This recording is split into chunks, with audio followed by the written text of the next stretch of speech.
দুদিন পূৰ্বে ৰঙাদি সমষ্টিৰ অনুপ ৰায় নামৰ এজন যুৱকে যি লোকেল যি চুলাই বিক্ৰী কৰি আছিল আৰু সেই সম্পৰ্কে যিহেতু ৰঙাদি সমষ্টিৰ বিধায়ক কৈ আছিল যে ৰঙাদি সমষ্টিত কোনো লোকে যি লোকেল চুলাই বা তেনেকুৱা ধৰণৰ যি মাদক দ্ৰব্য বিক্ৰী কৰিব নোৱাৰিব আৰু সেই বাৰ্তাটো পাই বিধায়কগৰাকীলৈ আহিছিল আৰু বিধায়ক লগত আহি তেওঁ কথা বৰ্তা পাতিছিল আৰু বিধায়কগৰাকীয়ে কৈছিল যে এখন দোকান খুলি দিয়াৰ ব্যৱস্থা গ্ৰহণ কৰিছিল আৰু আজি সেই দোকানখনৰ যি ব্যৱস্থা গ্ৰহণ কৰি দিছে আৰু দোকানখনৰ যি শাক পাচলি দোকান ইয়াত যি ৰঙাদি বিধানসভা সমষ্টিৰ অন্তৰ্গত যি ৰাজআলিত ৰাস্তা কাষত তেওঁৰ যি ফুটপাথৰ দোকানৰ ব্যৱস্থা কৰি দিছে আৰু সেই দোকানৰ আজিৰ পৰা শুভাৰম্ভ হৈছে। যিহেতু ৰঙাদি সমষ্টিৰ বিধায়ক আছে, বিধায়কগৰাকীয়ে এটা সাধাৰণ এটা উদাহৰণ যে এনেকুৱা আৰু যদি কোনোবা ব্যক্তিয়ে যদি মদ ব্যৱসায় কৰি আছে বা অন্যান্য যদি বেয়া কামত লিপ্ত হৈ আছে সেইসকল লোকক এইটো উদাহৰণ দিছে যে বিধায়কৰ ঘৰলৈ আহক আৰু বিধায়কগৰাকীয়ে যি পাৰে সামান্য পৰিমাণে হ'লেও তেওঁ সংস্থাপন ব্যৱস্থা গ্ৰহণ কৰি দিব। আজি আপোনাৰ পৰা এটা ভাল বাৰ্তা ৰঙাদিবাসীলৈ গৈছে। চাওক, মই আগতেও কৈছিলোঁ যে মই ৰঙা নদীৰ নেতা নহয়, মই ৰঙা নদীৰ বেটা।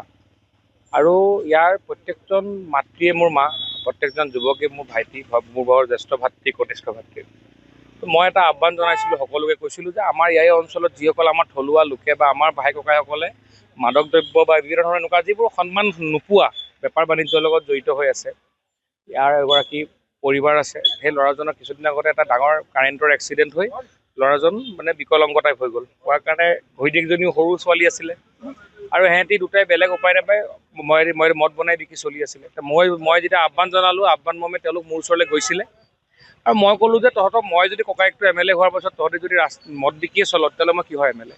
আৰু সিহঁতক মই পৰহি এখন দোকানৰ ওপৰত ক'লোঁ যে মই এখন তোক দোকান খোলা আৰম্ভ কৰি দিম, তই সেই দোকানখন ভালকৈ নিৰ্মাণ কৰি আহিবলগীয়া সময়ত যাতে তই এটা সন্মান সহকাৰে, মই বিচাৰোঁ যে মোৰ প্ৰত্যেকজন ভাই ককাই সন্মান সহকাৰে যাতে কোনেও গালি নিদিয়াকৈ কাৰোক বা কথা নুশুনাকৈ যাতে আমি বেপাৰ বাণিজ্য কৰা, সন্মান সহকাৰে কৰা কাম কৰা এটা পৰিৱেশ আজি নিৰ্মাণ কৰিছোঁ। সি নিজেও কৈছে যে দাদা আমি আগতেও এইবিলাক কৰিব বিচৰা নাছিলোঁ, কিন্তু সুবিধা নাছিল কাৰণে হৈছে, এতিয়া আমি পাইছোঁ আৰু জীৱনত এনেকুৱা ধৰণৰ কামৰ লগত জড়িত নহওঁ বুলি কৈছে।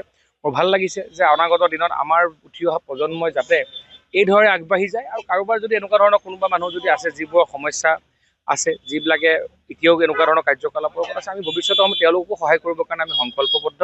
আৰু ই এটা নিদৰ্শন যে আপুনি আত্মবিশ্বাস থাকিলে মানুহে সকলো কৰিব পাৰে। আৰু মই বিচাৰোঁ ৰঙা নদীত এতিয়া আমি নতুনকৈ অতি কমেও 2000জন ল'ৰাক আমি এনেকুৱা দোকান, চব্জিৰ দোকান, মাংসৰ দোকান, মাছৰ দোকান, এনেকুৱা দোকান আমি তিনিআলিয়ে চাৰিআলিয়ে খুলি আমি আমাৰ ল'ৰাবোৰক কৰ্মসংস্থাপন দিব লাগিব। আপুনি যদি চাই যে বেংগলোৰ, হায়দৰাবাদত গৈ 8,000 টকা চিকিউৰিটি গাৰ্ড কৰি থাকে, ঘৰৰ সন্মুখত ব্ৰইলাৰ কাটিলে মানুহজনে মাহটোত 20-25 হাজাৰ টকা পায়।